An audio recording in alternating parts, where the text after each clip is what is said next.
The following podcast is intended for mature audiences. If you enjoy our work, please like, comment, subscribe, and follow the links in the description. Thanks for your support, and enjoy.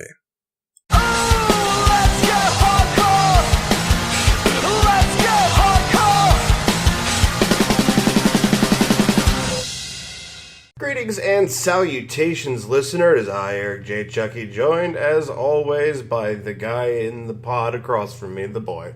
Hey, this is a podcast, I suppose. Oh, fuck. You took it there. I took it there. If someone had to, Jeez, by God, I was going to do it myself before you did. This is Two Nerds Podcast. Talking about Elimination Chamber.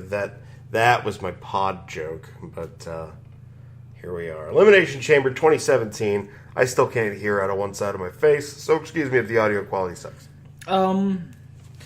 This show was really good. I would say you would put it like a B, you said? B plus, maybe? B plus, maybe an A minus. I mean, it was alright. It's overall, again, spoiler free, like you really give a shit.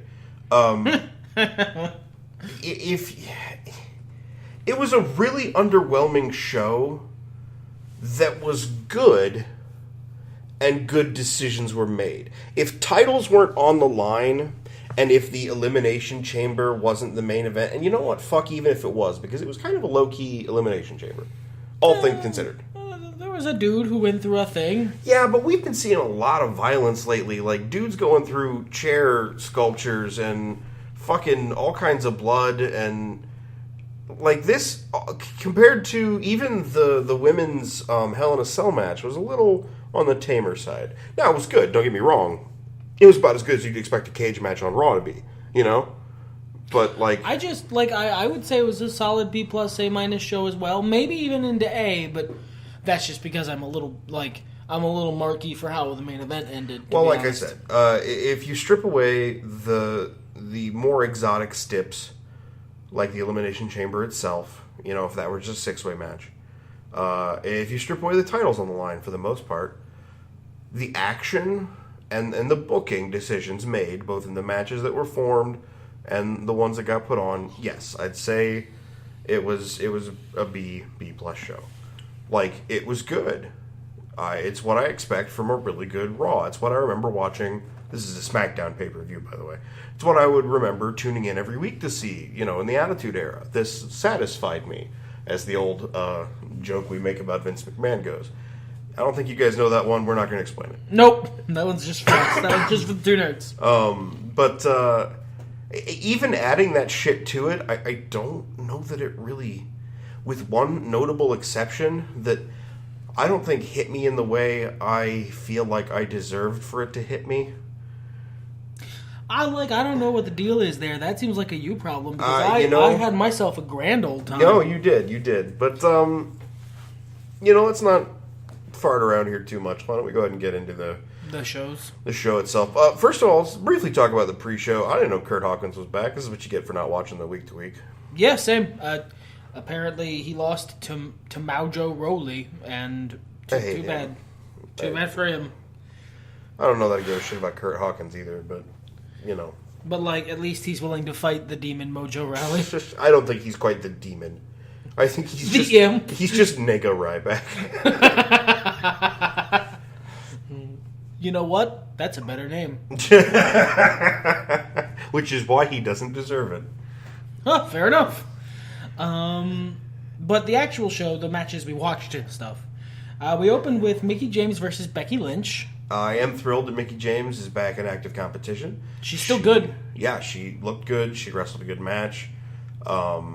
It was a little slow to start and very technical to start. But at the same time, it was very impressively technical to start. It was a little slow. You're right.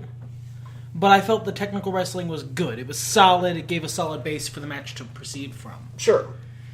They had about 11 minutes, and they used it really well, I think. I mean, I come from my background in wrestling, aside from Raw, like, my favorite matches tend to be more Japanese in style, where they go from, slap fighting gently and a lot of rest holds to so many near falls, that like one guy or the other has fucking died, and you're like, oh my god, how is this match still going? Fight forever, So that's cool with me. The slow start, I like it. I have no problem with it at all. I comment on it because it's becoming increasingly more common in WWE, especially on NXT. But it is kind of still odd in American wrestling. It's not exactly a bad trend, though. No, I'd say that's a really solid trend, but because it's something that is not. It's not something I'm used to. When it happens, I will get there later. But when it happens a couple matches in a row, the second one kind of suffers from a debuff. Oh, sure. I would agree. I would say that you could have switched. If there was one booking thing I could have said, is that if two of these matches getting switched around would have really helped. But we'll get there. The match itself, when it got busy, was really solid. I think. Mm-hmm. I think Mickie James and Becky Lynch put on a hell of a program. They sold solid ring psychology. It was Mickie fun. got her character put over, and that was cool. Yeah, Mickie put over her character really solid. Yeah. Becky eventually won on a roll-up, so the feud's not over, and that's also nice. I have heard that Mickie James has not won a single match since she's returned, and that's a little unfortunate. Yeah, she lost to Asuka. Well, to be fair, she lost to Asuka in NXT. Well, no, but like on SmackDown. Like, since she's been back, she hasn't won anything. She might just be focusing on putting younger talent over. Which is what I heard. Be patient, I guess. I'm sure she'll get hers at some point or another, but either way, she looks good out there and she's still working well. This isn't when the Dudley Boys came back. This isn't even when DX came back. The New Age Outlaws. It certainly isn't the man with the plan. Yeah. That's the other example of old guy being annoying by not being very good anymore. Sure. I don't know whose music that is. Brian Kendrick? Is that who? Yeah, that is. Thank you. Yeah, that seems like an elective decision on his part, though. Like, he seems like he could be good, but he's choosing not to be. Yeah, and I don't... It makes me even madder He's at going him. meta heel. I guess. He's fucking doing the Roman Reigns. He's but no, yeah, meta like, heel. fucking Dudleys came back and they were shit. New Age Outlaws came back and they were okay, but they were not as good as when they left. Mickie James has come back and she hasn't lost a step. I mean, maybe a little, but... maybe a little. Not enough that you'd notice. No. I'd say it was a solid match. I'm glad the feud isn't over. I'm glad to see Mickie. Also, I realized that they don't have another pay-per-view. They've got till April to build feuds from this. Mm-hmm. Yeah, this came 2 weeks after Royal Rumble. Which seems so much longer on paper. Well, no. I mean, that's what the old fucking pay-per-view schedule was. It was driving me fucking nuts. But Right. And when I originally looked at the pay-per-view schedule, I was like, okay, we got the Rumble, and then it's February before the next one, and March before the next one. Yeah. And my brain just didn't do the math right, and it seems so reasonable. And then fucking one fortnight, and here we are again. But we've got 3 weeks before the next one, and I think it averages about 3 weeks between pay-per-views now. And I think 3 weeks is a lot better of a buffer. 3 weeks is more normal. Yeah. I mean, classically it's 4, but 3 weeks is fine because it's different products. Right. And that means they have 6 weeks to build to WrestleMania. That could make or break them, but it depends on how they use the real estate they're given. Because they got time. They got time to spool out story, man. I'm hoping it'll lead to less, fucking fart in the wind pay-per-views where status quo is maintained and nothing fucking happens. Because if each show only gets a pay-per-view every 6 weeks or so, then you have time to build story, and more importantly, every pay-per-view becomes much more important because it's where you break your story for the next 6 weeks. And it doesn't seem like a big difference between 4 and 6, but fucking, as a man who recently had to deal with a pay-per-view every fortnight, 2 weeks can make a hell of a difference, okay? Yeah. I'm hoping they'll find out the right rhythm soon, because obviously they're still... working out the kinks between the network and the brand split, exactly how to do things. But I'm hoping they get to a better rhythm soon. This wasn't a bad show. No, it was a good show. It was a very good show. Yeah. Our next match, rather. Fuck it, we're moving on to Fastlane. Yeah. Our next match was Kalisto and... goddamn, Apollo Crews is so boring. I like Apollo Crews. He's just He's not like Mojo. I don't hate him. He's just so fucking vanilla that he is ham and eggs. Well, and we'll get to that phrase again later. I think we might, like him more if we'd seen a promo he's cut or something. Because I haven't heard the guy talk. No, me either. versus Dolph Ziggler. Apparently Ziggler challenged them to a 2-on-1 handicap match, and then Shane McMahon was like, all right, I'm going to hold you to that. And he was like, wait, no. And that's the whole build. Well, it was Daniel Bryan. Just because JBL wouldn't shut up about what a monster Daniel Bryan is the only reason I know that. It's fucking... I don't care, really. I mean, I don't either. But you knew, and it's important to be correct. Sure. Dolph Ziggler is a heel again now, and I don't care. I think it's a good call because he's had that gimmick that he had for a long-ass time. I think he needed a switch, but I mean, this is just back to the old thing. Well, it's his second Miz. And I don't like our first Miz. We don't need two on the same show. But in the same section of the card. I feel like Dolph Ziggler, I mentioned this during the show, Dolph Ziggler is your Roman Reigns. Yeah. But he's the reverse in that Eric hates him and everyone else in the universe loves him. I don't mean the WWE universe, I mean like the universe. Everyone else who sees Dolph Ziggler do stuff is like, that guy's cool, I like him. And Spork is all just fucking radiating hate waves. And they cheer him no matter what he does. He was a heel in this match. He was a dirty, cheating dick ass. And like they were chanting, thank you, Ziggler, the entire time. And Spork does not seem to understand why. I know I don't. I mean, I can get Apollo Crews a little bit. He's not over. But Kalisto is. They like Ziggler more. Because Ziggler's they like him more now that he's a heel because we've reached it's the era of AJ Styles. The heels are the cool guys now. We cheer for everyone's that asshole who roots for the bad guys in movies. And I'm speaking to that specific asshole, and if you're listening, yes, I'm talking about you. You know you're an asshole. I mean, like, I might root for the bad guy in a movie if I think they're in the right. Something else will come back to. But no, like this is just on principle. They're the bad guy. I'm rooting for them. Sure. Well, and also, like, sometimes in a slasher, I'll root for the bad guy because, like... That's the point of the genre. Well, no, I mean, That's the point of the genre. To a certain extent, but, like, especially after, like, the 90s, slasher movies got into this trend of making their victim cast terrible people. I think it became terrible people getting what they deserve. I mean... Like, yeah, that's what I definitely root for the villain there, but, you know... But... Like, this is the wrestling equivalent of, they're the bad guy. Vince wants me to boo them, so I will cheer them because I'm a contrarian dick weasel. I guess. It's not Vince. It's not Vince on SmackDown. It's Bryan. You give Bryan the respect he deserves. Seriously, though. Fucking give Bryan the respect he deserves. We'll talk about that shit later. Fucking Dolph Ziggler loses when Kalisto comes back, and it's actually a handicap match instead of being... Oh, yeah, Dolph Ziggler jumped Kalisto during his entrance. They did a little thing where he hit him into like the little background LED lights, and they turned some of them off. And some of the little panels actually broke. They had to either fix it or replace it. Some of the panels broke, but I get the sense that central bit they just turned off, and it looked really. It actually was cool. Yeah, it was not that bad. Combined with the spark graphics that are in the Elimination Chamber shit anyway. I liked it because that one time it looked like the referee was shooting sparks out of his hands. The match was shit. I mean, it was like passable, but it was a black hole of me giving a fuck. I don't give a shit about Apollo Crews, and once again, the fan reactions had me on edge because I think. It was the Becky Lynch. It was the first match where we noticed, but they're doing the fucking 10 chant. Yeah. I don't know when the WWE audiences became literally too stupid to count to 10. I don't fuck you. They don't get the excuse. I'm glad you don't fuck me. They don't get life awkward over here on the Tuners podcast. They don't get the excuse. They don't get to say, "Oh, it's funny. It's a funny meme." No, you're just too stupid to count to 10. Until you start counting to 10, that is the only explanation that I will believe. You are too stupid to count to 10.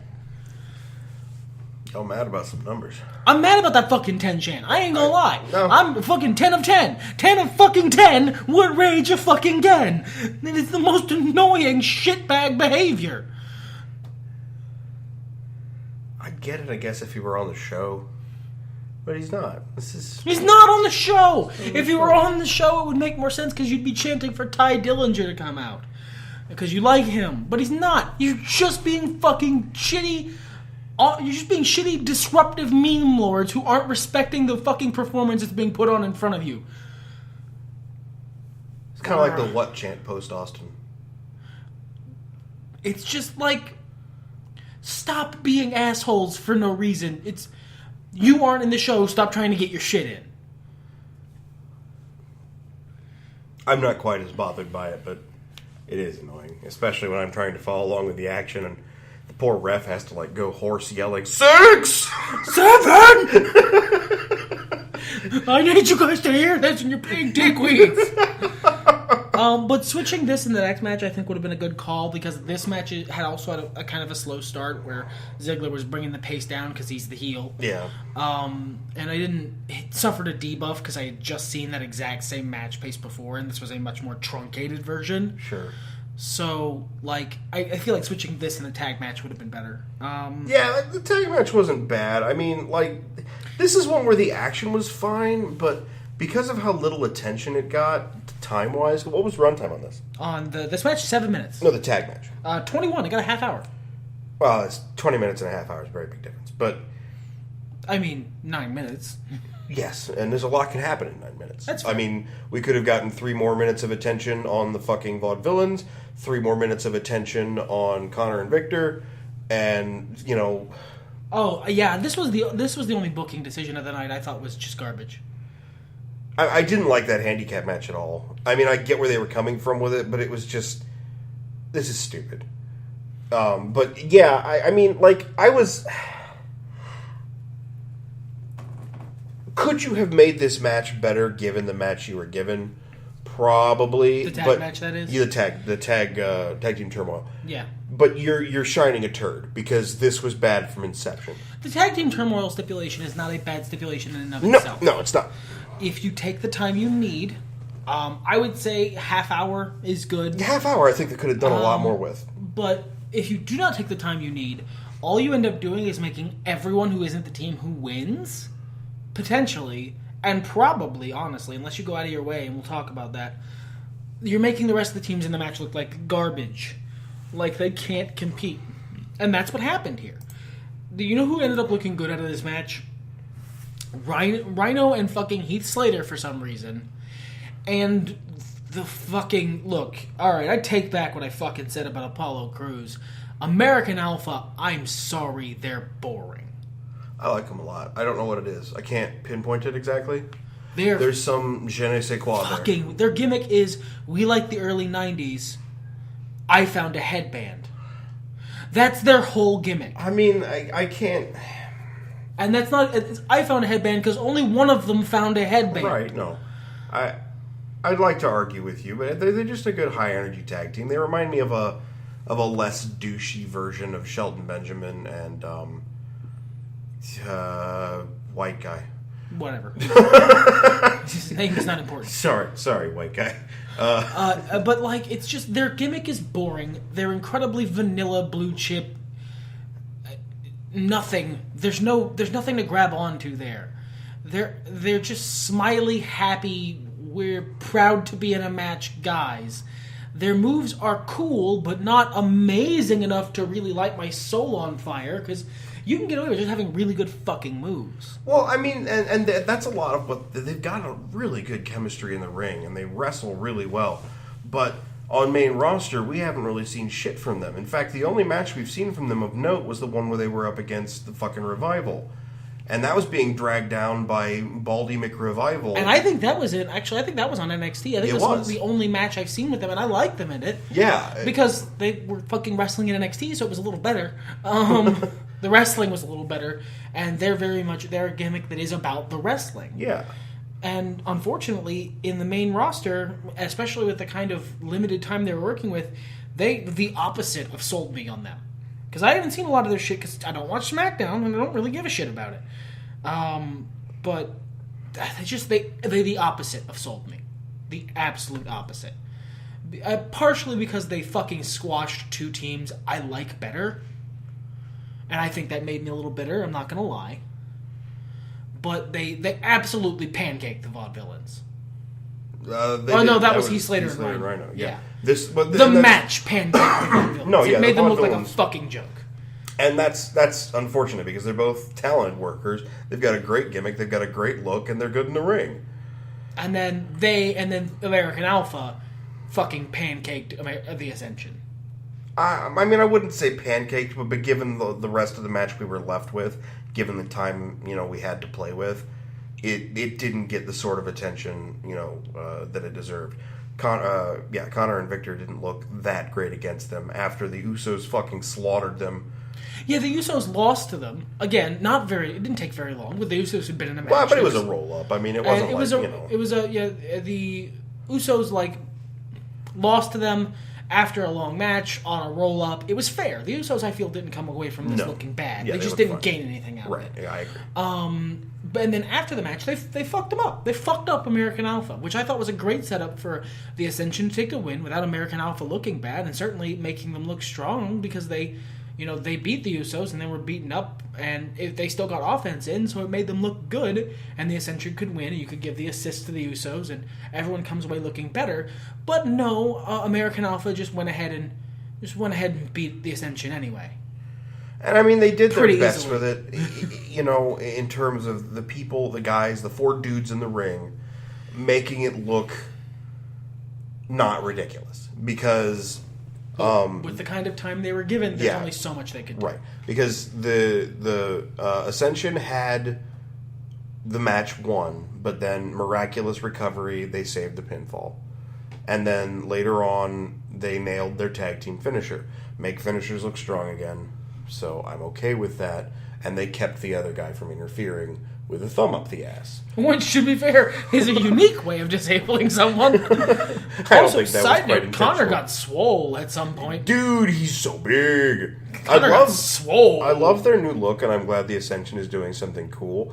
I mean, I'm on a slightly different side of this conversation because I like American Alpha, so them winning doesn't rub me the wrong way at all in the first place. I don't think honestly, I don't think if the Ascension had come out first and taken Heath Slater and Rhino's position, where they beat 2 teams, Breezango and the Vaudevillains, and I'd still been mad about flattening the Vaudevillains a little because I like them more than the Ascension. I do too. But it wouldn't have been as bad because I also like the Ascension. I wouldn't have been mad about American Alpha winning. If they came in exactly the same place and you replaced the Ascension with Heath Slater and Rhino, I wouldn't have been mad about that. Well, and then you're using Heath Slater and Rhino as the comedy duo that they are. But they're so over, and the WWE is kind of playing into that hand lately, which is not a bad idea. I don't understand quite why they're over. Heath's got kids, I guess. People love Heath's promos because to be fair, they're pretty good. Yeah, they're fucking. I'm not he's a comedy goldmine recently, and Rhino's an ECW talent. Yeah, They're always over. Yeah, they're eternally over. But I just I feel like polishing a turd's maybe a little hard, but you're polishing dirt. This wasn't a good match to book. Which is possible. Just Yeah, it's just you're still going to end up with shiny dirt. That's fair. This could have been booked a little better from the word go, or given more time and attention. I love just 9 more minutes. He's right, half hour. 9 more minutes to bring it to a half hour would have made all the difference in the world for this match. 7 minutes, 20 seconds would have been a hell of a lot. Yeah, fucking cut that stupid... Kalisto and Apollo Crews versus Dolph Ziggler. You don't have to make the show any longer. Pre-show. Just cut that. That's 7 minutes. You give half to the Vaudevillains and half to the Ascension being dominant. Maybe have American Alpha pull out the win a little bit more by the skin of their teeth instead of really strong like they seem to. I get you want to make finishers look strong, but considering they've gotten no offense in before, I don't think finishers should be so strong that you can walk into the ring, hit an RKO, pin 1, 2, 3. Right. That's stupid, Goldberg. I ain't gonna argue that shit. But it was kind of a clusterfuck. The action was good. I would say if anything brings this show down below an A for me, it's this match. Because I was in the swell of the main event, I forgot about this match. Fucking me in the next match. This match, the previous match, and the next match. And, don't get me wrong, the guys who performed in this tag the boys were fine. They got out, they got their shit in, they did their jobs. I'm not talking to them. They did the best they could with the time they were given. I'm talking to the people booking the fucking show, who I will go to fucking comment, I will go to compliment, fucking over-compliment at the end of this show, so I feel like I'm not being too much of an internet asshole by saying this was a miscall. The specific way this was booked was not the right call. Yeah. You made a real fucking good call later in the show, and I'm gonna, like, you're gonna get a lot of compliments from me, but this one was not right. Now we hit the rapid fire section of this podcast because The matches we didn't care about, they happened. Let's move on. fucking Natalya versus Nikki Bella, I guess, is still going on. Nikki Bella still has a career for no good discernible reason. Natalya calls her on that. Hey, Yeah, this was the match I was talking about where the heel is just correct. you're not good at wrestling, and you're only here because you're fucking John Cena and you're pretty. All of those things are true. Natalya did nothing wrong. Hashtag Natalya did nothing wrong. And Nikki's best comeback was something along the lines of a drawn out so How dare you?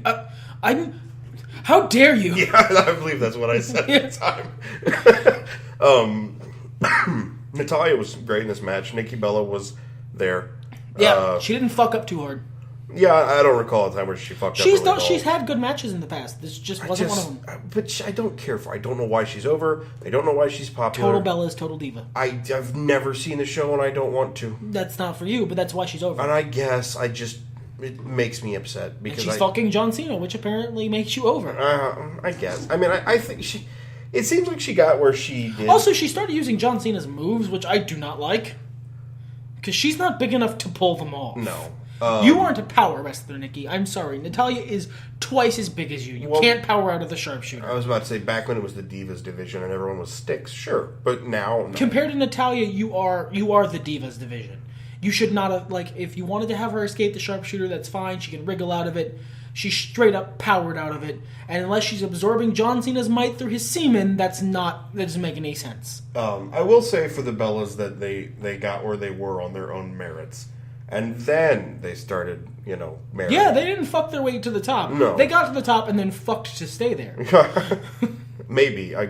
Or maybe, like you said, this show is just super popular. I mean, honestly, jokes fucking know why. aside, the show is just super fucking popular. I hate that it is. And not because, It's the WWE's version of Real Housewives. No, I know. The fucking Kardashian show. I don't... I mean, it's a good, solid formula. Look, game recognizes game, get your paper. At the same time, I don't like watching you wrestle. I'm sorry. Yeah, I don't like watching you wrestle, and if I ask the question, well, why is this person on my wrestling screen when they're not very good at wrestling? And the answer given is they're really great at being a bitch on scripted reality shows, then your answer can go fuck itself. And that makes me angry. And this match was also given a lot more time than the actual women's title match, which I think is a little annoying. I'm just putting that out there. Anyway, I agree. I don't want to spend more time on this match. Yeah, it was a double count. count. Already got. Natalya decided, fine, if I can't win, ain't nobody winning, and got a double count out. There, match over. Moving on. The next match, also not really a lot to talk about here, except that it was fucking spectacular. Yeah, fucking Randy Orton versus Luke Harper.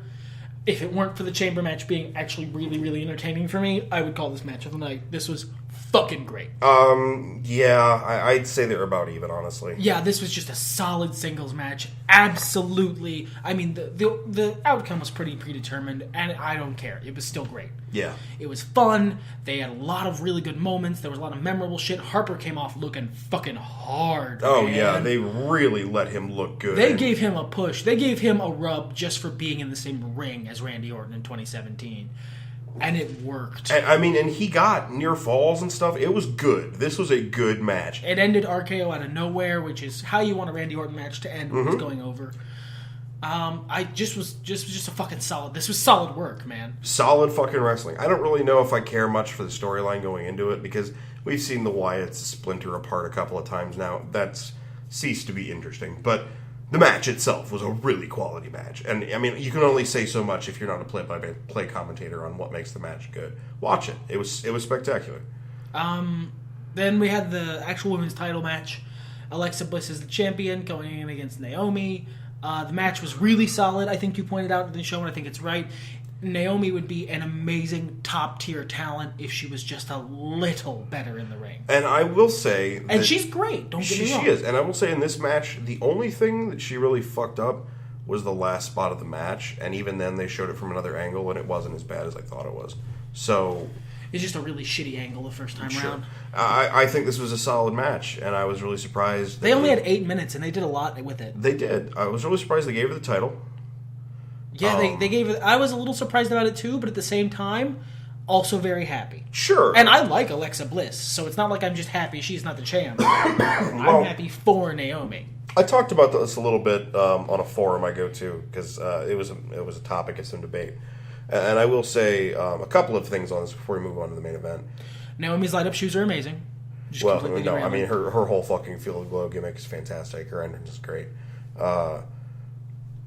I think that, when I tune into wrestling, when I watch wrestling, I don't know what you guys have taken away from this other than my somewhere above ironic love of John Cena. Because it's not quite ironic. It's not quite It started out as kind of pedantic. ironic, but like you've grown since you let yourself like him ironically. He weaseled his way into your heart, Yeah. and has taken a genuine spot there. Now. Just, good old John Cena, still there. But Fucking John Cena will fucking. He'll grow on you. It's a complicated way. It's a complicated relationship I have with the man. But now is not the time to talk about it.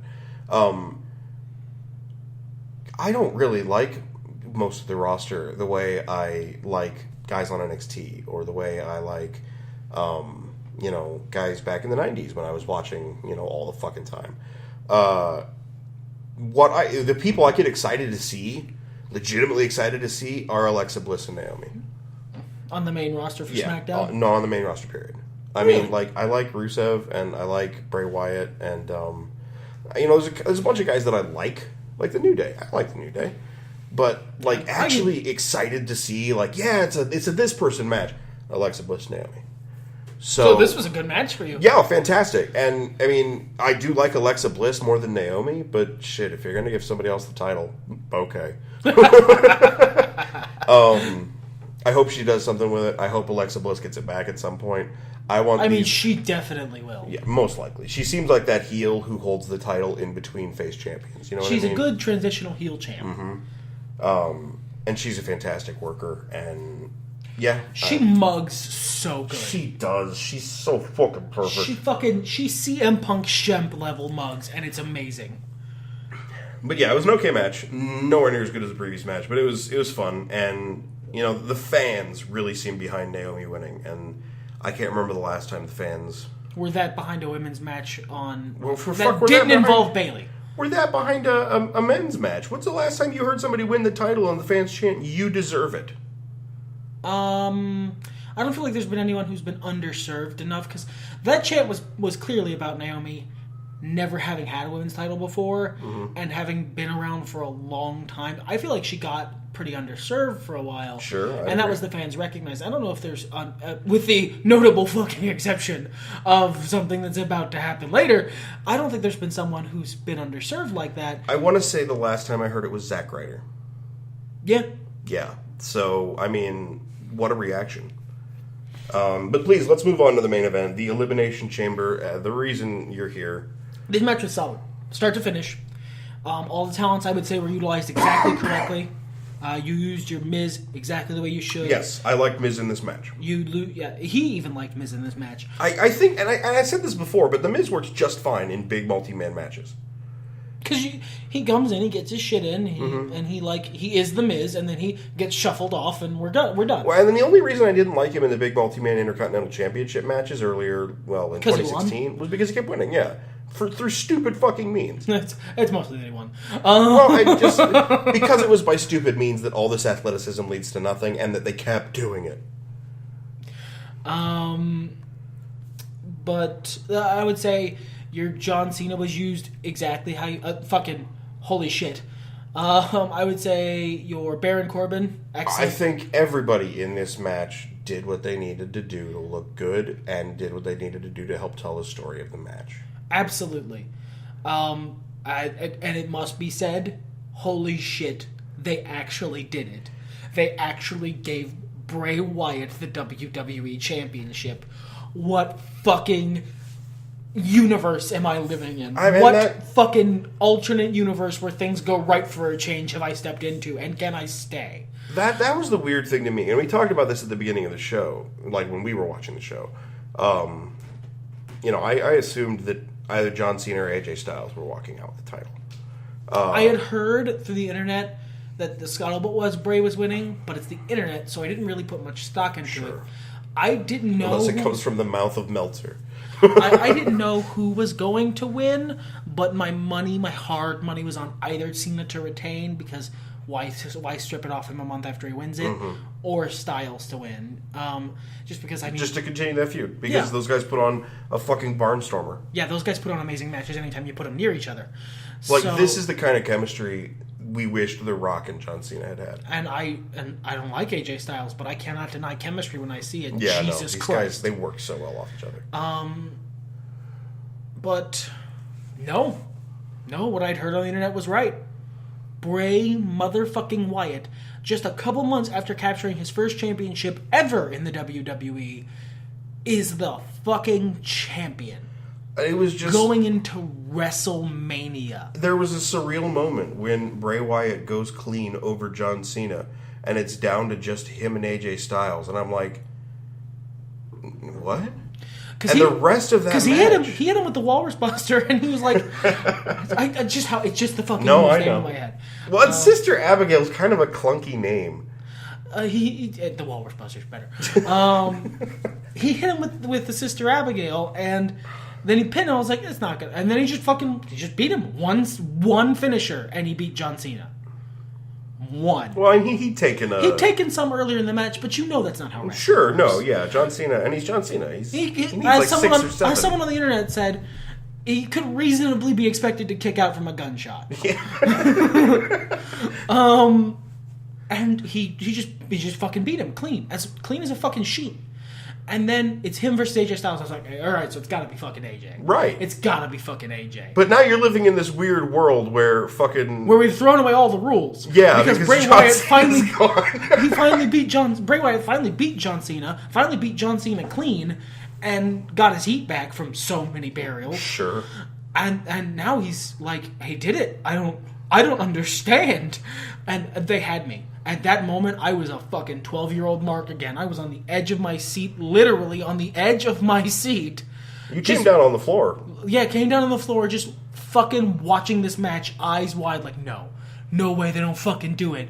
And they had me. They had me 1,000%. And I cannot help but give them kudos for that. They pulled me right back to 12. It was amazing. I want to say that I had that moment. I was just stunned. Just holy, he did it. What? Yeah, what? It wasn't Pumpkin? Holy, he did it. It was just what?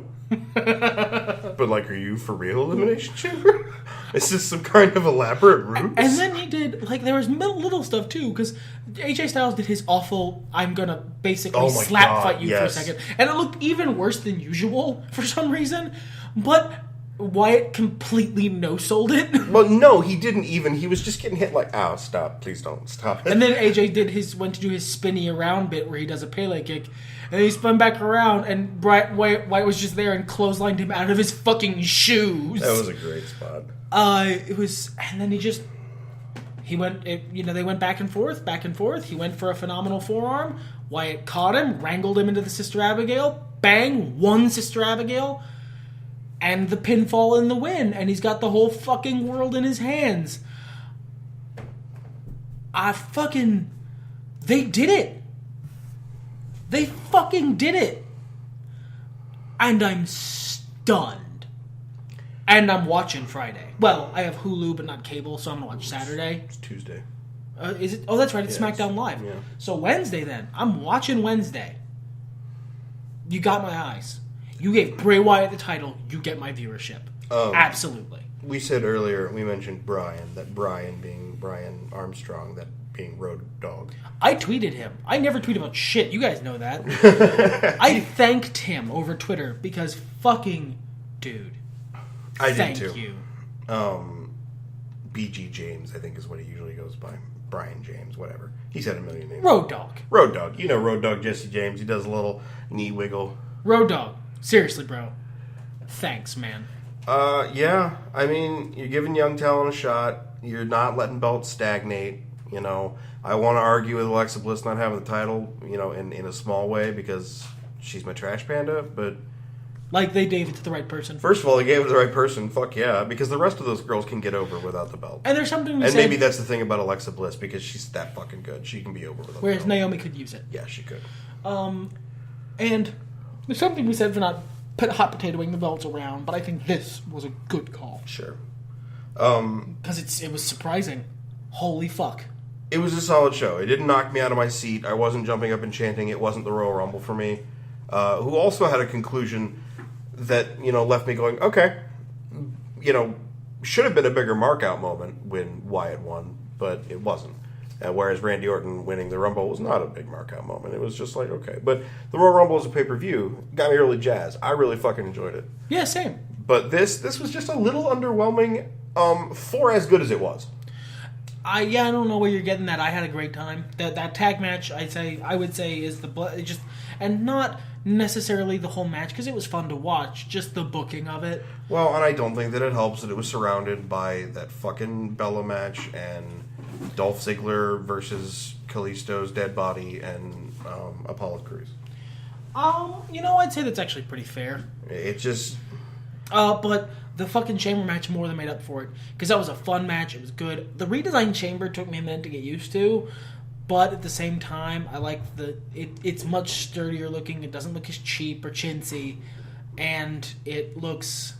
And, like, the way they designed the lights for the like, who's going to come into the Chamber thing, I liked a lot. Ultimately, I think this was a very good pay-per-view. I would say A-. I would say probably, B+ for you? Yeah, I'd say it's a solid B+. I mean... Which, not a lot of separation there, but it didn't pull you in for whatever reason, and it did me for whatever reason. Sure, yeah, and, I would say that's where the difference is entirely. I would agree. I'm excited for SmackDown on Tuesday. Well, Wednesday for me, like I said. I'm excited for it, though. I'm ready. I'm excited for WrestleMania. They had 6 weeks to build for it, so they got time to tell stories, time to tell the story of Randy Orton versus Bray Wyatt at WrestleMania, and it's the fucking title, so it better be the main event. No, the main event's going to be Goldberg versus Brock, isn't it? Well, that's all right. It's just like 5 minutes. It better be the real main event. Imagine that shit. Bray Wyatt and Randy Orton going on last at WrestleMania. And if Bray goes over, that'll be a fucking WrestleMania moment. That'll be a video clip for the ages. That shit's going in the montages. When we started this band, we started with Elimination Chamber. It was a little later in the year. But yeah, this is Elimination Chamber 2017. We started Elimination Chamber 2014. And what do you know? Bray Wyatt being really important was a big part of that too. Thanks for coming with us on this journey, Bray. Yeah. And I'm excited to see where you go from here, my man. Everything's better when nerds talk about it. Fuck it, let's go!